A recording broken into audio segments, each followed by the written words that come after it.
Trainer Joe here. Welcome to Facebook Live. Keep the mask on, you guys. If what? Well, we see here that Chuck Norris is wearing a mask, and if he's wearing a mask, then I think we need to panic, right? That's a big deal. So today I'm going to get maybe a little political. I'm going to make some attempt to stay in the middle of this. It's impossible not to make people upset, but there's a reason. I'm going to get into what I specialize in a minute, but I want to talk about some of the political pieces of this. I was on Facebook, and a friend of mine who lives in Florida, she posted, it was shortly after our new governor came in, and she said, "I'm hearing great things about our new governor." She said, "What are your all's thoughts?" And of course, everybody starts giving their thoughts about the governor. And then I posted after several other people spoke because it seemed kind of obvious to me. I said, well, if you're a conservative Republican, you probably don't like him. I said, but if you're more liberal Democrat, you probably love him. And she hated that answer. She said, what do you mean? I think she would agree. She leans toward the liberal liberal Democrat. She said, what do you mean? Why wouldn't a conservative Republican like him? I said, well, we got this COVID stuff going on right now, and some of them will question when he says we're really concerned about the most vulnerable, yet he doesn't close the abortion clinics along with the bars and the churches. So they would look at that and say, he's a horrible governor. On the other end, if you're not pro-life and you're Democrat, you're like, this guy is the second coming. He's wonderful. He's doing everything we wanted him to do. So I think it really does so often come down on where are your politics when it comes to even the mask. Have you noticed that? Am I wrong there? Are there people that are just so reasonable and rational that that doesn't affect their position on that? It seems to me certainly the vocal ones seem to fall on one side or the other with that. I noticed today in the news, it said the CDC director said this. I think this was today, July 28th. Is that today? He said that the threat of suicide, drugs, and flu to youth is far greater than COVID. If I find that interesting, and I think that that's something that we tend to miss when we are getting really political with this stuff. Because one of the concerns I've had is we've said the only thing we need to really do here is deal with the COVID, which is very serious. I'm not a conspiracy guy when it comes to this. This is serious, and it's killing a lot of people, and it needs to be dealt with seriously. On the other hand, when somebody says this guy that died in a motorcycle wreck died of COVID, we lose some credibility. So just to think we're going to continue to buy into these things when the numbers aren't factual, you lose credibility with that. And I think we need to be willing to accept that we're not going to have total credibility. So then we have this lady come up on the scene, and she says we have a cure and we don't need masks.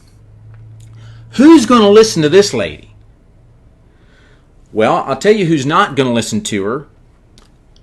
Somebody on the more liberal side. You may find yourself in the middle or liberal. You're going to just say, this lady talks about using demon sperm to do things. She's crazy. You got to listen to her. She disqualifies this whole event, right?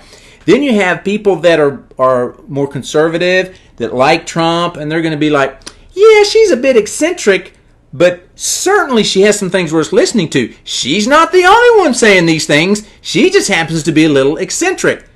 Again, we have this party line thing I find fascinating, but we all can lose credibility when we're fail to give the other side any credit whatsoever. And I think we have a tendency to do that. We believe so much on our position that we never admit that the other side has anything worth believing or listening to.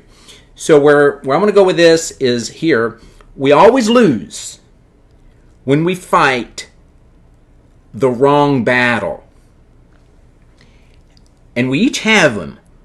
We each have a battle that we're fighting, and we're going to have to decide which one needs to be priority for me. We went on a camping trip recently, and we got a pontoon, and we had a crew, a bunch of us. It was a double-decker pontoon, our whole crew, and my mother-in-law loves the water, and at first we were talking about taking her with us, and then I thought, she can't go on this trip. There's going to be people there, and she is high risk. Made sense. Don't take her to that. It made no sense for us to do that. But for the younger people, there's not that high of a risk. What is the battle? She needs to be fighting a battle different than the battle that I or my kids need to be fighting when it comes to this virus. Here's an example of what I'm talking about. What's the battle you need to be fighting? And you may not be able to read this. It says, test results came back today. It's official. No coronavirus here. And let me read the test results. Cocaine tested positive. Opiates tested positive. Benzodiazepines tested positive. Cannabis 10 tested positive. But good news, COVID was negative. And I think a lot of times we're approaching, as long as we can avoid getting COVID, everything's great. There's a lot of that going around here. Please don't hear me say, this isn't serious. This doesn't need your attention. You don't need to wear a mask. You should go around your grandma and not worry about it. I ain't saying that at all.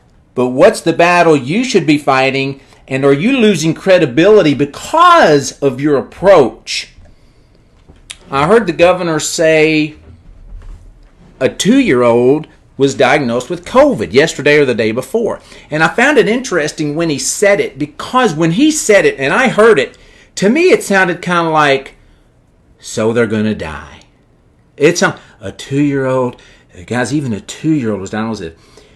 You realize that when a 2-year-old, 5-year-old, 10-year-old, 15-year-old, and I know several of them are diagnosed with this, many times they don't even know they have it.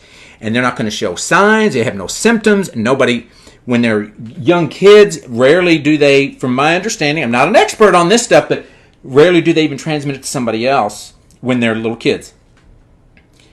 But to me, that's politicizing a little bit. We're trying to make it seem worse than it is. My daughter one day was in her bedroom. My wife and I were in on the couch and watching a show, and we heard this blood-curdling scream come out of her bedroom, and I rushed in there thinking someone was kidnapping her and pulling her out of her window, when I looked on the ground and there was one of these silverfish bugs, and she was in panic looking at this bug on the floor, and I said, honey, that thing is harmless. And I said, you don't have to like it. You don't even have to touch it. But your response to this bug on the floor is irrational, and we shouldn't respond that way. There's a rational response. There's an irrational response. A friend of mine who is a physician who I respect greatly, he said, avoid both extremes. The extreme that says, I ain't wearing no mask, I'm free, I'm wearing no mask anywhere. And avoid the extreme of, if you don't wear a mask, you want to murder my mama. Okay, we got both of these, and he said avoid those. I would tend to agree with that. I don't hate either one of these people. You're kind of weird, but that's okay. I am too. Here we go. What's the real risk? The 2-year-old, the 4-year-old, the 5-year-old diagnosed with COVID. You know what I find interesting? Their mama and their daddy smoke. I'm just being, let's imagine that. This is dad. This is dad. This is dad. This is mama. Do you know what the real danger is here? And I'm about tired of hearing people say, wear the mask to protect everybody, but these other things only affect you. That's why we're so much more concerned about the mask and so much less concerned about what you eat, whether you smoke, my body, my choice. No, this affects, her weight affects every person in her network. Talk to them. They'll tell you. This affects her daughter who watches her. When your son sees you smoking cigarettes, you think they don't know that you're choosing basically to take years off of your life? They know that. And when they see you eating because it's fun, even though you're on blood pressure medicine, you're pre-diabetic, you're diabetic, you can't take part in their activities, you'll never meet their kids, you are bringing this risk on yourself, and you're going to tell somebody how important it is to wear a mask, which it is. you lose credibility. You're going to go around obese or morbidly obese and act like you're all into health. If you're a healthy person, and this is one of your things is the health of the community and our state, and you want to really push for masks and COVID and numbers and all these wonderful things, please do that. But if you're unhealthy, you don't have credibility. If you are a smoker and an overeater and obese and morbidly obese, you probably don't need to be telling people how important it is to wear a mask. It doesn't mean it's not important, but maybe you're not the person to say that until you focus on the thing that's most likely to kill you. Obesity-related illnesses are killing way more people than COVID. And so my point is, take COVID seriously, but get off your butt when it comes to taking your weight seriously, because there's one person that's responsible for that, and that's you.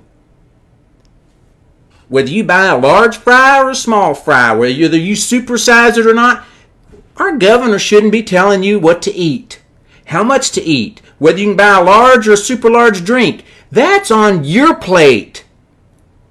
Don't come in my house and act like you care about this stuff when you're willing, when you don't even ask for help, and you're 100 pounds overweight, or 50 pounds overweight, or 20 pounds overweight. You know 20 pounds overweight is overweight? You ain't supposed to be overweight. Should Dan be wearing a mask? Yes, he should. Well, maybe not right there all by himself, but when he's around people. But you know what Dan really should do? Get his butt off the table, lose 130 pounds, and spend some time at the gym and say no to cheesecake every day. And you know what he did? Just that. It's probably time for you to get going too. I'm about tired of hearing that I can't do it because of my metabolism. It ain't your metabolism. You're a wimp that hadn't decided this is time for me to get it together. People are all having all kinds of problems, and I'm allowing myself to live like this? Come on, you all. And by the way, I'd love to help you. I'm not just going to call you out and not offer help to you. I put out stuff all the time that's free to encourage you and help you see what you're not seeing. And a lot of times we don't want to see it because we're not ready. I get that. Been there. I've lived a life that in a lot of ways wasn't proud of. But I asked for help. I need help. And I get help a lot. That's the way we are. I'm not asking you to be perfect because you're not. But you can get the help you need and change. If you'd like some help, comment on our comments here. Put it on there. We've got things out. We just started a group. I had a guy join our last group a week late, and he still lost 12 pounds in 2 weeks. If you're ready to go, you're tired of playing games, losing credibility because you're not taking this as seriously as you should, then reach out to us. Love to help you. I'm Trainer Joe, helping you train your brain and transform your body.